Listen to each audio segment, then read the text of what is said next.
हम बात कर रहे हैं एक ऐसी शख्सियत की जो उन्हें भी झुका दे, जिनको सत्ता विरासत में मिली। एक ऐसा नेता जो जितना जमीनी उसके विचार उतने ही गगनचुंबी, निडर ऐसा कि सरकारों को झुका दे।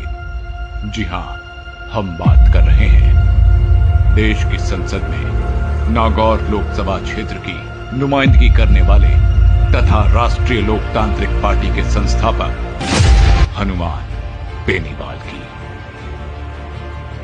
राजस्थान के नागौर जिले में स्थित ग्राम बरण गांव में जन्मे हनुमान बेनीवाल ने कई बड़े संघर्षों के बाद अपना राजनीतिक जीवन शुरू किया।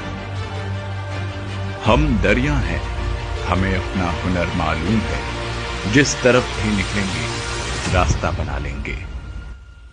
इसी संकल्प के साथ राजस्थान की राजनीति में हनुमान बेनीवाल ने अपना सफरनामा शुरू किया।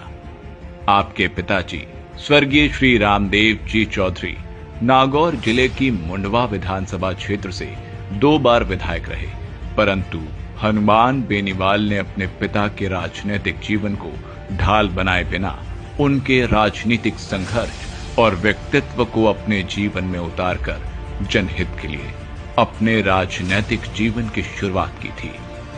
हनुमान बेनीवाल ने अपना सफर छात्र राजनीति से शुरू किया और राजस्थान की राजधानी जयपुर में स्थित राजस्थान कॉलेज में वर्ष 1993 में बतौर अध्यक्ष निर्वाचित हुए।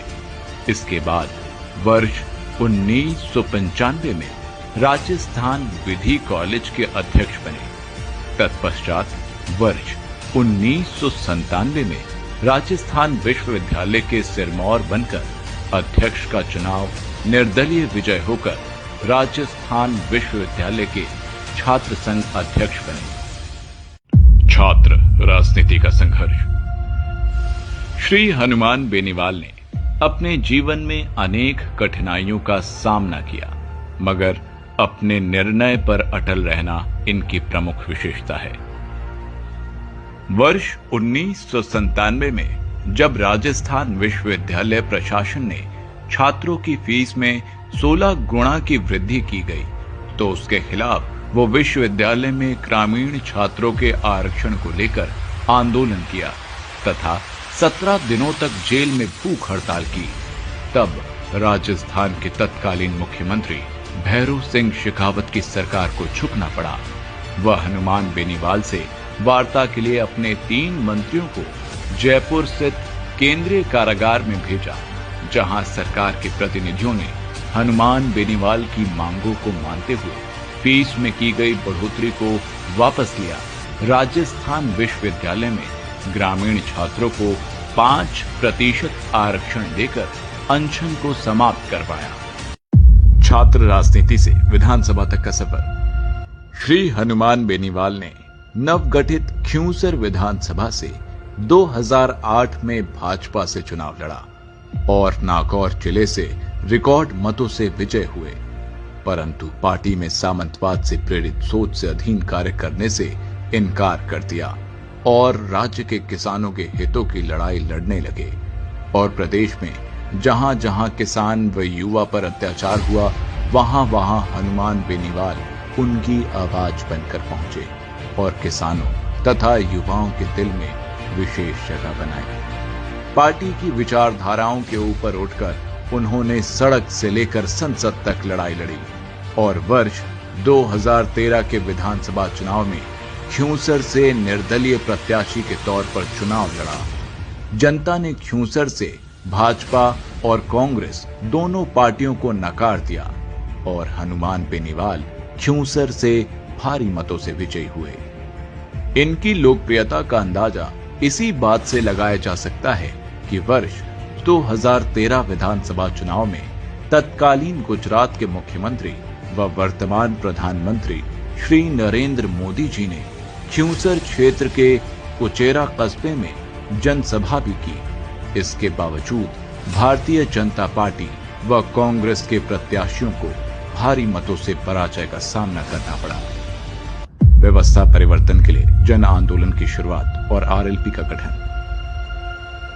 विधायक रहते हुए हनुमान बेनीवाल ने राजस्थान के किसानों, युवाओं के हितों तथा आम आवामों के हक की लड़ाई लड़ने के लिए व्यवस्था परिवर्तन के संकल्प के साथ किसान हुंकार महारैली के रूप में जन आंदोलन की शुरुआत की और 7 दिसंबर 2016 को नागौर जिला मुख्यालय पर, 7 जनवरी 2018 को बाड़मेर जिला मुख्यालय पर, 4 फरवरी 2018 को बीकानेर जिला मुख्यालय पर तथा 10 जून 2018 को सीकर जिला मुख्यालय पर लाखों लोगों की मौजूदगी में इन किसान हुंकार महारैली का आयोजन किया।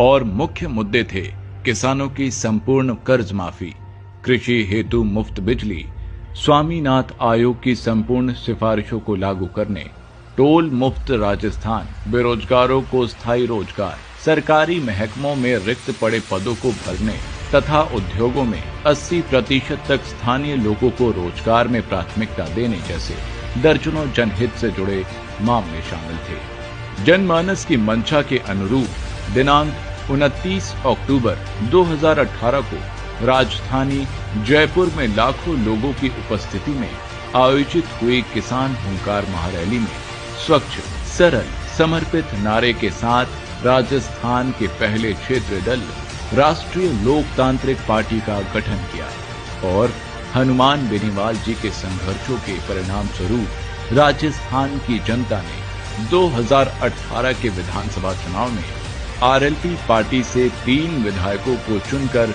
राजस्थान की विधानसभा में भेजा। वर्ष 2019 के लोकसभा चुनाव से पूर्व केंद्र की सत्ताधारी पार्टी भाजपा ने आरएलपी की ताकत और हनुमान बेनीवाल के तेवर को देखते हुए नागौर संसदीय क्षेत्र की सीट आरएलपी के लिए छोड़ दी और हनुमान बेनीवाल नागौर लोकसभा से भारी मतों से विजयी होकर देश की संसद में पहुंचे।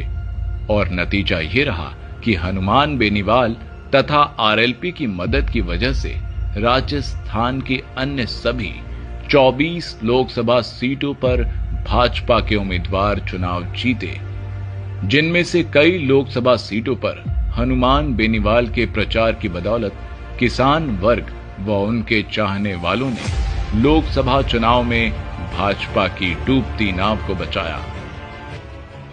देश की सबसे बड़ी पंचायत लोकसभा में हनुमान बेनीवाल ने अपने तेवर और अंदाज बरकरार रखा और जिस बेबाकी से उन्होंने राजस्थान की विधानसभा में जनता के मुद्दे में अव्वल रहे, उसी तर्ज पर संसद में ईआरसीपी, आरक्षण, महंगाई तथा किसान, दलित व वंचित तथा पिछड़े तबके की आवाज को बुलंद किया तथा राजस्थान के सभी सांसदों में से जनहित के मुद्दे उठाने में अव्वल नजर आए।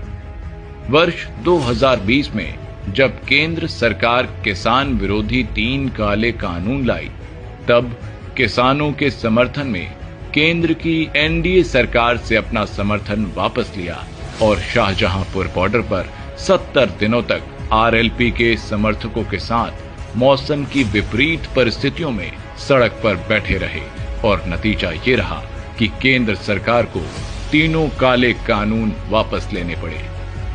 भारतीय सेना में जब अग्निपथ नाम की योजना लाकर संविदा भर्ती प्रारंभ की, तब देश में सबसे पहले सांसद के रूप में हनुमान बेनीवाल ने सेना को ठेके पर देने की योजना का विरोध किया और जून 2022 में जोधपुर मुख्यालय पर अग्निपथ योजना के खिलाफ 2 लाख युवाओं की रैली करके कड़ा संदेश केंद्र की सरकार को दिया।